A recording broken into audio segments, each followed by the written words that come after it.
Welcome back. In today's video, we're going to be taking a look at the dirtiest fouls ever seen by mankind. We'll get some tackles out from the football archives that would surely result in jail time today. Now see it again, he's late. Ugly challenge. Yeah, it's got to be on the brink of a red. Now, we all love a bit of rough and ready on the pitch. Players like Vinnie Jones made 2 whole careers out of it. Thank God for that. And I think you'll agree that a perfectly timed slide tackle really is a thing of beauty. But when it goes wrong, it can go very wrong. They will go through bone like butter. And it ain't a pretty sight. Some of these horror tackles are the result of a miscalculation, a mismatch between defender and attacker, or pure dumb bad luck.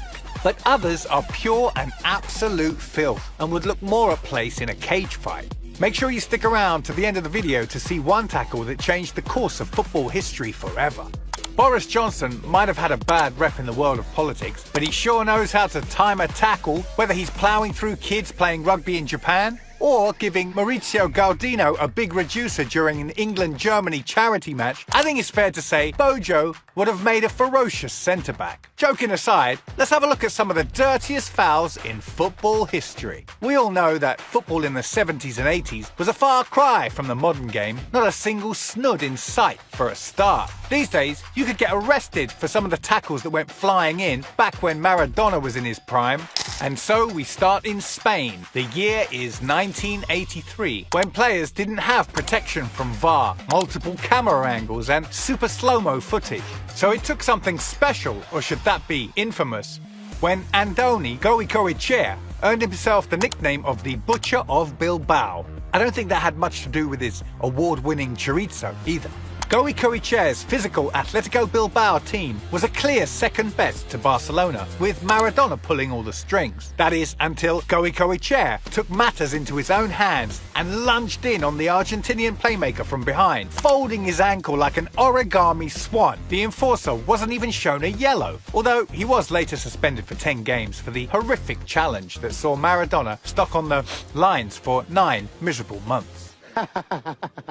Next, the year was 1988 and the stage was the European Cup quarter-final second leg between Rangers and Steaua Bucharest at Ibrox. This challenge by Graham Souness would sicken even a football hooligan. Graham Souness was a wonderful player in his day, and he captained a magnificent Liverpool team. He was never one to back out of a 50-50, and he loved a good crunching slide tackle. But this over-the-ball lunge at Steaua's Josif Rotariu very nearly resulted in football's first murder scene. The challenge left Rotariu on the operating table with burst lymph nodes. Absolutely criminal. And to add insult to injury, the foul went completely unpunished. Rotariu later revealed that his surgeon told him that if Souness had smashed him an inch higher, it could have been fatal. It's one of them things that, you wish you hadn't done, but at the time, yeah, it seemed like a good idea.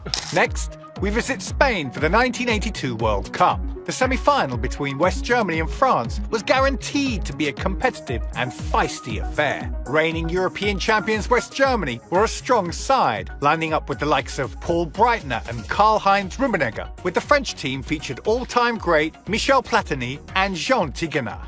The Germans took an early lead, but France was soon on level terms through all-time great Michel Platini from the penalty spot. With the hour mark approaching, Platini slipped a ball through the German defence and Patrick Battisson sprung the offside trap, closing in on Harald Schumacher's goal. But the big German goalkeeper flew out of his box like a Stuka dive bomber and brutally cleared Battisson out. Ooh la la! The Frenchman was out for the count with broken ribs and 2 teeth lighter than when he took to the field. Incredibly, the referee blew for a goal kick, and following a stunning 3-3 draw, West Germany won the game on penalties, with Schumacher the hero of the hour, saving 2 spot kicks. Sacre bleu, you've been merkled, bruv. Schumacher was unapologetic about the incident, announcing, "It's only the thief. Tell him I'll pay his dentist, yeah?" A response which saw him pinch top spot in a French newspaper's poll of the country's most hated enemies. Next, we fast forward to 2008 as we head over to St Andrews and the home of Birmingham City for the visit of league leaders Arsenal. The Gunners were 5 points clear and on course to win their first Premier League title in 4 years. But the game marked the start of a downward trajectory that would see the Arsenal end the season in third. Arsenal had signed Brazilian-born Croatian Eduardo da Silva to replace Thierry Henry when the France and Arsenal legend departed to Barcelona that summer. The skillful and clinical Eduardo had helped to propel Arsenal to top spot, with 12 goals in 22 starts. As Gael Clichy slotted the ball inside to Eduardo between the lines, the fleet-footed forward slalom past Birmingham's lumbering centre-back Martin Taylor. Unluckily for Eduardo, he was just too quick for Taylor, whose desperate lunge at the ball only succeeded in snapping both of the bones in Eduardo's leg and dislocating his ankle. And it wasn't only his leg that was shattered. The team's confidence went to pieces too, due to the sickening sight of Eduardo's leg curled around like a shrimp. Visibly shaken, Martin Taylor saw red for the challenge, with Arsenal manager Arsene Wenger calling for a lifetime ban. But the tackle was horrendous, and this guy should never play football again. Eduardo later reflected that Taylor hadn't injured him on purpose. It was just bad luck. Sadly for Eduardo, he never fully recovered and fans were left to wonder what could have been. We stick with the Arsenal for the next tackle on the list. In February 2010, Arsenal visited the Britannia Stadium in Stoke. Now, Stoke is a very special kind of place. Jurgen Klopp, Sir Alex Ferguson and Arsene Wenger all agree that Stoke, and I quote, is a difficult place to go. Wales midfielder Aaron Ramsey would surely agree with that. Viewers in the US might recognise the name of Ryan Shawcross, most recently of Inter Miami in the MLS. Now bless him, the former Stoke defender never looked much like a professional footballer at the best of times, and at the worst of times, he looked like a 7-foot Boris Johnson on steroids. After taking a trademark heavy touch, Shawcross thundered into a tackle on Aaron Ramsey that shattered the talented midfielder's leg. Shawcross was left holding his head as the ref waved the red card, and Ramsey faced a grueling rehab of 9 months on the sidelines.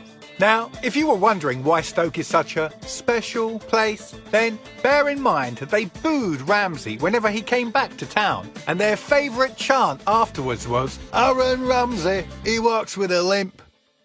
I promised you a tackle that changed the course of football history forever, and here it is. The scene is set, a fiery Manchester derby in 2001 that will forever be etched in our memories over one horrific moment. In the red corner, renowned football hardman Roy Keane, known throughout the footballing world for his brutal take-no-prisoners approach to the game. In the blue corner, the robust, if unspectacular Norwegian midfielder Alfie Inge Haaland.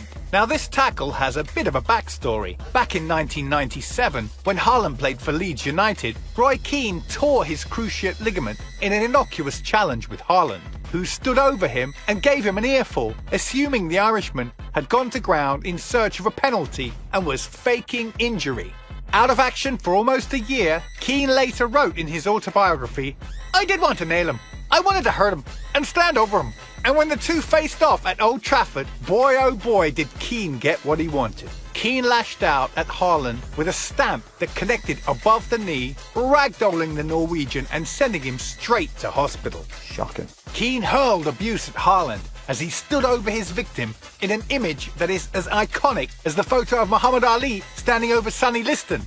Well, aside from the fact that footballers are supposed to celebrate putting the ball in the net, not their opponents on the deck. But you say tomato, Roy Keane says... Haaland never fully recovered from the injury and would soon retire. But in doing so, he changed the course of football history by launching his top-secret Project Haaland. Training his son Erling Haaland to be the most feared striker on the planet and move back to Manchester City and score a hat-trick against Manchester United.